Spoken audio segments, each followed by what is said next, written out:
Hi everyone. North ఇండియాలో train జర్నీలో భాగంగా ఇది మన సెకండ్ వీడియో. ఫస్ట్ వీడియో వచ్చేసి ఇప్పటికే మనం మన ఛానల్ అయితే పోస్ట్ చేసాం. ఈ వీడియోలో కూడా కేవలం మనం ట్రైన్లో వెళ్ళేటప్పుడు మనకి ఎటువంటి ప్రదేశాలు కనిపిస్తాయి అనే దాని గురించి మనం వీడియో తీయటం జరిగింది. మీలో ఎవరికైనా ఇంట్రెస్ట్ లేకపోతే ఇప్పుడు ఈ వీడియో స్కిప్ చేయొచ్చు. ఇంట్రెస్ట్ ఉన్నవాళ్ళు ఈ వీడియోని పూర్తిగా అయితే వాచ్ చేయండి. లాస్ట్ వీడియోలో మన ట్రైన్ జర్నీ అంతా మహారాష్ట్ర స్టేట్లో అయితే కొనసాగింది. ప్రజెంట్ ఇప్పుడు మనం మహారాష్ట్ర స్టేట్ బోర్డర్ని క్రాస్ చేసి మధ్యప్రదేశ్ స్టేట్లోకి అయితే ఎంటర్ అయ్యాము. ఇక మధ్యప్రదేశ్ స్టేట్ గురించి చెప్పుకోవాలంటే మధ్యప్రదేశ్ని హార్ట్ ఆఫ్ ఇండియా అని కూడా చెప్పవచ్చు. మధ్యప్రదేశ్ రాష్ట్రం అనేది భారతదేశానికి మధ్యలో ఉంటుంది. అలాగే విస్తీర్ణ పరంగా చూసుకుంటే మధ్యప్రదేశ్ ఒకానొకప్పుడు భారతదేశంలో విస్తీర్ణంలో అతి పెద్ద రాష్ట్రంగా చెప్పుకోవచ్చు. దాదాపు 3,08,000 చదరపు కిలోమీటర్ల విస్తీర్ణం అయితే ఈ మధ్యప్రదేశ్ రాష్ట్రం కలిగి ఉంది. కానీ 2000 సంవత్సరం నవంబర్ 1న మధ్యప్రదేశ్లోని కొన్ని భాగాలను వేరు చేసి ఛత్తీస్గఢ్ రాష్ట్రంగా ఏర్పాటు చేశారు. కాబట్టి విస్తీర్ణంలో మొదటి స్థానాన్ని కోల్పోయి రాజస్థాన్ స్టేట్ అనేది విస్తీర్ణంలో మొదటి స్థానానికి చేరుకుంది. ప్రస్తుతం ఉన్న మధ్యప్రదేశ్ రాష్ట్రంలో 55 జిల్లాలు అయితే ఉన్నాయి. అలాగే మధ్యప్రదేశ్ రాష్ట్రం యొక్క చరిత్ర అనేది అతి ప్రాచీనమైనదిగా చెప్పవచ్చు. క్రీస్తుపూర్వం 320వ సంవత్సరంలో చంద్రగుప్త మౌర్యుడు ఉత్తర భారతదేశాన్ని అంతటినీ కలిపి పరిపాలించినప్పుడు అందులో ఈ మధ్యప్రదేశ్ రాష్ట్రం అంతా కూడా కలిసి ఉంది. అలాగే అశోక చక్రవర్తి కూడా ఈ మధ్యప్రదేశ్ రాష్ట్రాన్ని అయితే అప్పట్లో పరిపాలించాడని మన చరిత్ర చెప్తుంది. మధ్యప్రదేశ్లో ఎన్నో ప్రదేశాలు సహజ సౌందర్యానికి అలాగే అద్భుతమైన నిర్మాణాలకు ప్రసిద్ధి చెందాయి. అందులో ఏకంగా 3 స్థలాలైతే ప్రపంచ వారసత్వ సంస్థలుగా ఐక్యరాజ్య సమితి విద్యా సాంస్కృతిక సంస్థచే గుర్తించబడ్డాయి. ఖజురహో మందిరాలు, అలాగే సాంచీ బౌద్ధ రామాలు మరియు భింబేటక శిలావాసాలు. ఇంకా చెప్పాలంటే చారిత్రక నిర్మాణాలకు ఎక్కువ పేరు పొందినవి నగరాలైతే చాలా ఉన్నాయి. అందులో అజయ్గఢ్, ఆసిఫ్గఢ్, భోపాల్, దార్, గ్వాలియర్, ఇండోర్, మహేశ్వర్, మండు, ఓర్ఛా, పంచమర్షి, శివపురి, ఉజ్జయిని ఇలా చెప్పుకుంటూ పోతే మధ్యప్రదేశ్లో అతి పురాతనమైన చారిత్రక నిర్మాణాలైతే చాలానే ఉన్నాయి. అలాగే మధ్యప్రదేశ్లో కొన్ని ప్రసిద్ధి చెందిన నేషనల్ పార్కులు అయితే ఉన్నాయి.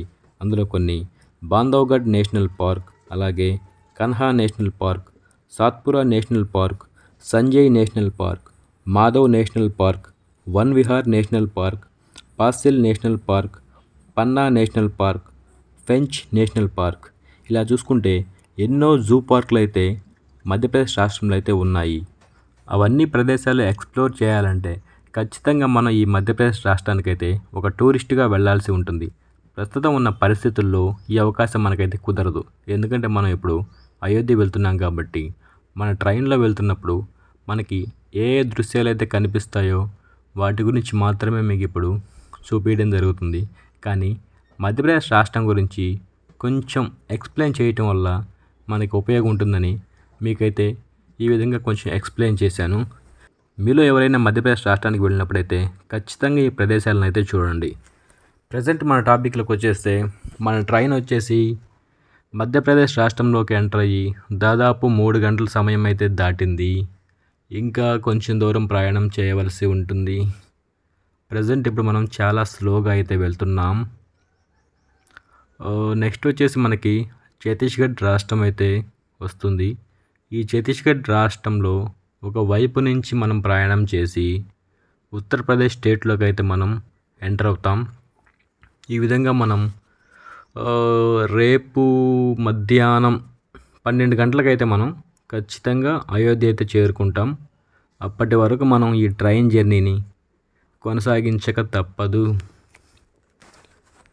యూపీ రాష్ట్రం అనేది మనకి ఏ విధంగా ఉంటుందో ఇప్పటివరకైతే మనం చూడలేదు. మొదటిసారి యూపీ రాష్ట్రాన్ని అయితే మనం వీక్షించబోతున్నాం. ప్రజెంట్ యూపీలో జనాభా వచ్చేసి 27 కోట్లు ఉంటుంది అనుకుంటాను. భారతదేశంలోనే అతి ఎక్కువ జనాభా కలిగిన రాష్ట్రం వచ్చేసి ఉత్తరప్రదేశే. చూద్దాం ఏ విధంగా ఉంటుందనేది. మన ట్రైన్ అనేది ఇంకా ముందుకు వెళ్తుంది. ఇవన్నీ ఇక్కడ లారీస్ ఎందుకున్నాయి, మేబీ ఇక్కడ ట్రాక్ వచ్చేసి కన్స్ట్రక్షన్ జరుగుతుంది. కొత్తగా ట్రాక్స్ అయితే వేస్తున్నారు అడిషనల్గా. రైల్వే ట్రాక్ పనులు అయితే ఇక్కడ జరుగుతున్నాయి. మన ట్రైన్ అయితే ఇప్పుడే కొంచెం స్పీడ్గా వెళ్తుంది. ఇంకా చాలా దూరం వెళ్ళాల్సి ఉంటుంది. చూసారా ఇక్కడ అన్ని హౌసెస్ అనేవి కొంచెం డిఫరెంట్గా కనిపిస్తున్నట్టుంది కదా. మేబీ మనం చిన్నప్పటి కాలంలో మన ఇల్లు ఏ విధంగా అయితే ఉంటాయో అదే విధంగా ఉన్నట్టు. అంటే ఇన్ని ప్రసిద్ధి చెందిన ప్రదేశాలు ఉన్నప్పటికీ కూడా డెవలప్మెంట్ అనేది, అంటే ఈ పల్లెటూరు ప్రదేశాల్లో డెవలప్మెంట్ అనేది కొంచెం తక్కువగానే ఉంటుంది. డెవలప్మెంట్ పరంగా చూసుకుంటే మనంత డెవలప్మెంట్ ఇక్కడ ఉండకపోవచ్చు, కొంచెం తక్కువగా ఉంటుంది. అయినా కూడా టౌన్స్ అయితే చాలా బాగుంటాయి అద్భుతంగా.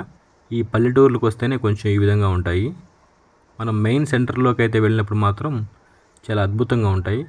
అలాగే ఇక్కడ జబల్పూర్ అనే ఒక జిల్లా అనుకుంటా, జబల్పూర్ అనే ఒక జిల్లా ఉంటుంది ఈ మధ్యప్రదేశ్లో.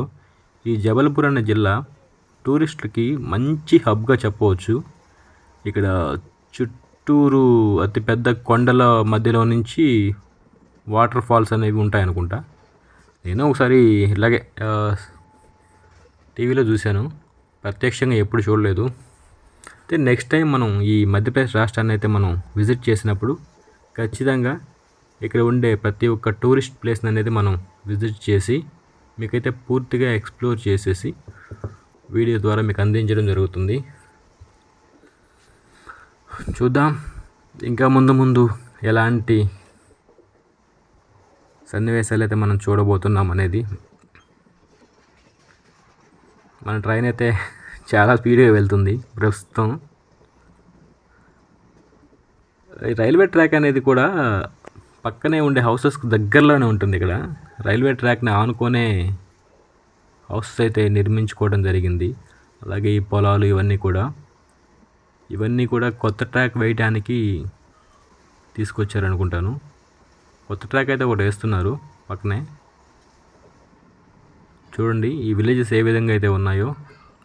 మన వైపు ఇలాంటి విలేజెస్ని చూసి ఎంతో కాలం అయి ఉంటుంది అనుకుంటా, ఎందుకంటే ఆల్మోస్ట్ అన్ని విలేజెస్ కూడా మనకి బాగానే ఉంటాయి. కానీ ఇక్కడ మాత్రం ఈ విలేజెస్ అనేవి ఇలాగే ఉన్నాయి. కొన్ని విలేజెస్కి అయితే రోడ్లు కూడా ఉండవు, మట్టి రోడ్లే ఉంటాయి. మనం చిన్నప్పుడు మనం చూసినటువంటి ఈ మట్టి రోడ్లు ఇంకా ఇలాంటి విలేజెస్లో అయితే కొనసాగుతూ ఉన్నాయి. ఇక్కడ వాళ్ళకి వ్యవసాయం ఎక్కువగా తెలుసో తెలీదో మనకైతే తెలీదు, కానీ ఎక్కువగా అందరూ కూడా ఇది ఆవాల పంట అనుకుంటా. చూపిస్తూ ఉండండి మీకు ఒకసారి. ఇందాక వచ్చిపోయింది. ఆ పసుపుగా ఉంది చూసారా, ఆ పసుపుగా ఉండేది మొత్తం ఆవాల పంట అంట. ఎక్కువగా ఈ పంట వేస్తూ ఉంటారు ఇక్కడ ఉన్న ప్రజలు. విలేజెస్ ఏ విధంగా ఉన్నాయి, వారి యొక్క హౌసెస్ ఏ విధంగా ఉన్నాయి, వారి యొక్క జీవన విధానం ఏ విధంగా ఉంది అనే విషయాలు తెలుసుకోవాలంటే మనం డైరెక్ట్గా విలేజెస్కి అయితే వెళ్తే మనకి పూర్తిగా తెలుస్తుంది. వాళ్ళతో మనం మాట్లాడితే అక్కడ ఉండే పరిస్థితులన్నీ మనకు అర్థమవుతాయి. కానీ మనకంత టైం లేదు. ప్రతి ఒక్క విలేజ్ని ఎక్స్ప్లోర్ చేయాలంటే ఖచ్చితంగా మనం ఇండివిజువల్గా రావాల్సి ఉంటుంది. ఇండివిజువల్గా వస్తే బాగుంటుంది, మనం అన్నీ తెలుసుకోవచ్చు. అలాగే అన్నీ కూడా వీడియో ద్వారా మన వ్యూవర్స్కి అయితే చూపించవచ్చు. ప్రస్తుతం మనమైతే కొన్ని విజువల్స్ అయితే చూస్తున్నాం ఈ వీడియో ద్వారా. స్పెషల్ అట్రాక్షన్ అంటూ ఏముండదు ఈ వీడియోలో నాకు తెలిసి చివరిదాకా కూడా. కేవలం అంతా ఇలాగే కొనసాగుతూ ఉంటుంది. మేబీ మీకు బోర్ కొట్టచ్చు అనుకుంటా, కానీ ఇలాంటివి చూస్తే మీకు కూడా కొంచెం అనుభవం వస్తుంది, తెలుస్తుంది అనుకుంటా. అంటే ఇలా కూడా ఉంటారు, ఇలా కూడా ఉంటాయి కొన్ని విలేజెస్, మనం ఇంకా కొంచెం బెటర్గా ఉన్నాము, పర్లేదు అని మీరు అనుకోవచ్చు. దానికోసం కూడా ఈ వీడియో మీకు ఉపయోగపడుతుంది. ట్రాక్ పనులు అయితే మాత్రం చాలా వేగంగా జరుగుతున్నాయి.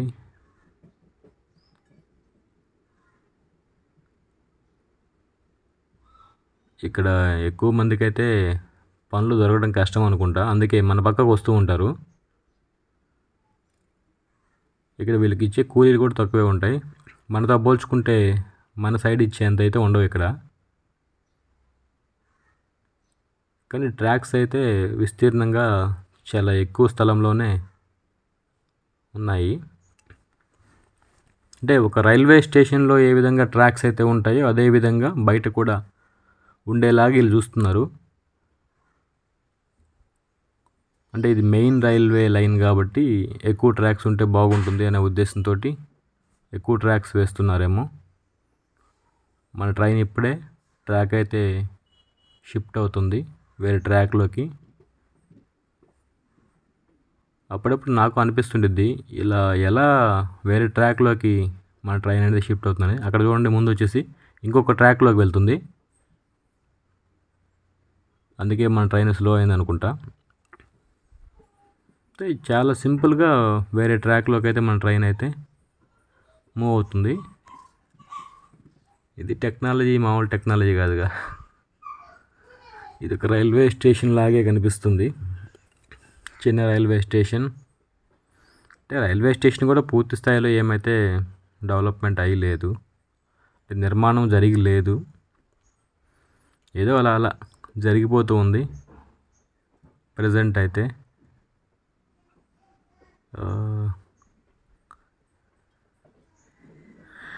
ఇంకా ఎంత దూరం ప్రయాణించాలి అనేది నిజంగా చెప్పాలంటే చాలా బోర్ కొడుతుంది. దాదాపు ఇప్పటికే 1.5 డే పూర్తయింది, ఇంకా 1.5 డే ఉంది మన జర్నీ. ట్రైన్లో ఇంతసేపు జర్నీ అంటే కొంచెం కష్టం కదా. చూడండి, అక్కడ లేడీ గ్రీన్ ఫ్లాగ్ అయితే సిగ్నల్ ద్వారా ఇస్తుంది, గ్రీన్ ఫ్లాగ్తో సిగ్నల్ ఇస్తుంది. రైల్వే ఎంప్లాయీస్ అనమాట.